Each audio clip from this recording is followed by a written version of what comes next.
Sure. What my life looked like as I'm a therapist, and before the Equus coaching training, I had incorporated animals into my work. I had utilized the Igala model, and at the time, like about 14 years ago, I was working for an eating disorder facility and helped bring the Equus, not Equus coaching, but the Igala model to their work there.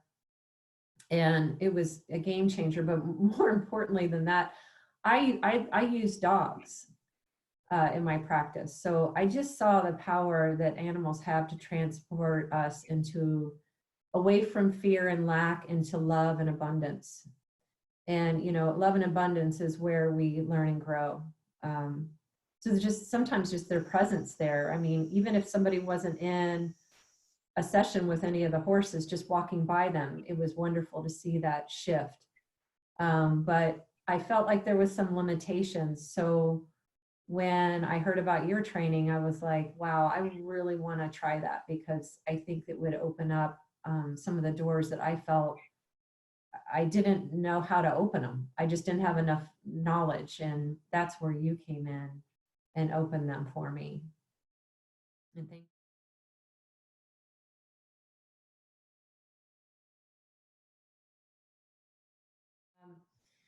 Well, one pivotal person was Renee Siebert.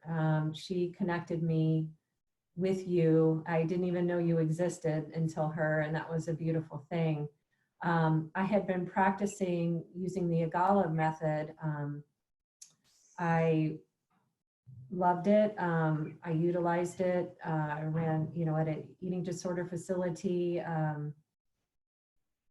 from 2006 until 2010. And I was like, I like it, but it just wasn't letting me take me where I wanted to go with learning. And when I heard about your program, it just felt like a game changer, because I could see that my career was going to go more solo, because that was where my heart was.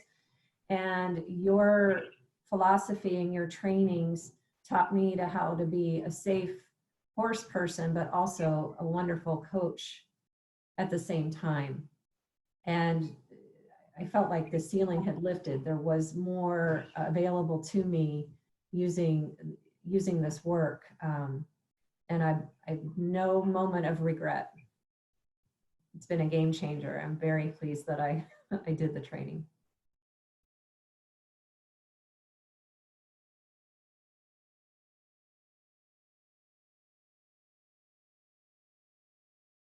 Be patient.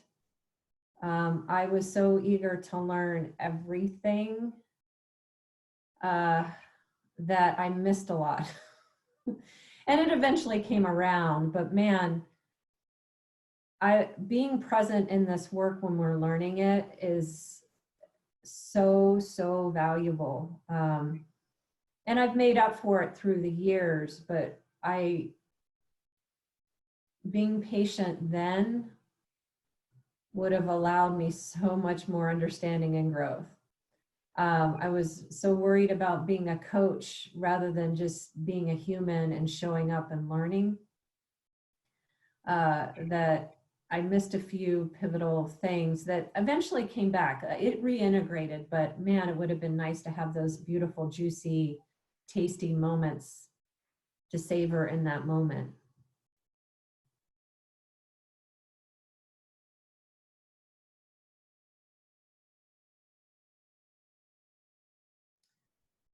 Before I met you, Koelle, I was, I'm a trained psychotherapist, and our training is much different. You do not show your stuff, So getting out there with the horses was really intimidating. And I got to tell you, that was my biggest fear, is just being ripped open, which this work will do. It is supposed to do. But I battled with that, like trying to reclaim my composure, and it just was a mess. I wasn't showing up. It wonked my energy. Well, fear does that. But it really did a number on me. So yeah, that was my biggest fear, was just being raw and exposed.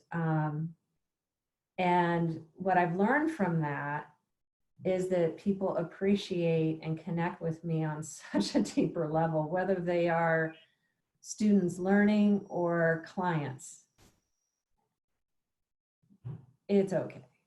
I mean, of course, I still have that boundary. I'm not going to make it about me. But if somebody's having a moment where they are grieving and the horse is doing their thing and I'm like touched, I'm going to cry. Like I feel so, I've learned so much about like letting my authenticity connect. And it just has brought another level to my work, addressing that fear of vulnerability and being exposed.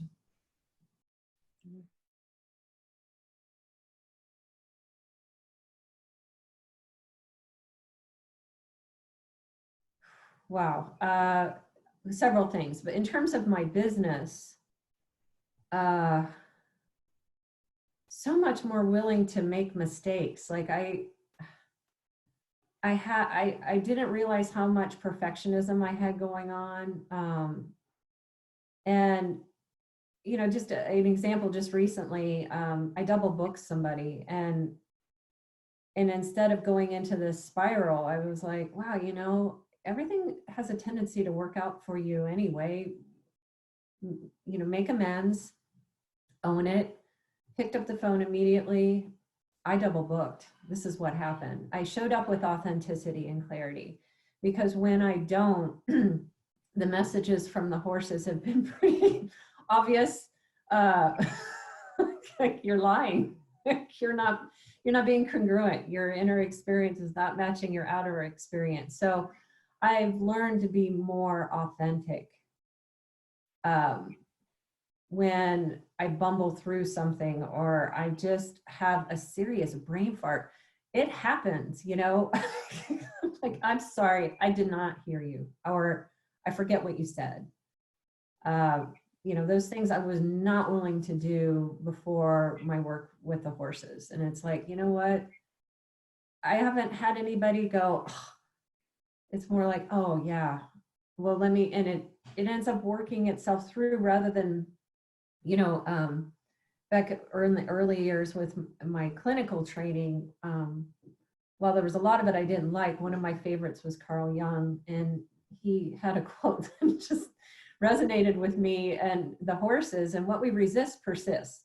So if I continue to resist and try to be perfect and not mess up, it wonks that transmission. So the horses have just brought that back to me time and time again. And there's still times when I want to hold on to that, and they're there to kindly and gently guide me back towards authenticity again.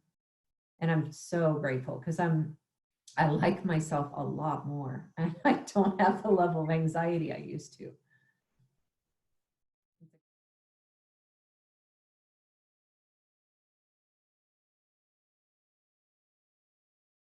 Yeah, the words of advice I have to offer for anybody considering this work would be willing to be the client, and accept that as a tremendous gift. Because every time I allowed myself to be a client in your training, I got back 100-fold what I feared in terms of the exposure. I got back, and it made me a much better coach and therapist. I mean, wow. And it's hard advice to take, but gosh, if I had taken that advice when I was with you 10 years ago, I wonder what would be different. I would think a lot. I would have received a lot more, but maybe I believe in perfect timing, and I received everything that I was meant to receive in that moment. But I do grieve those moments that I missed.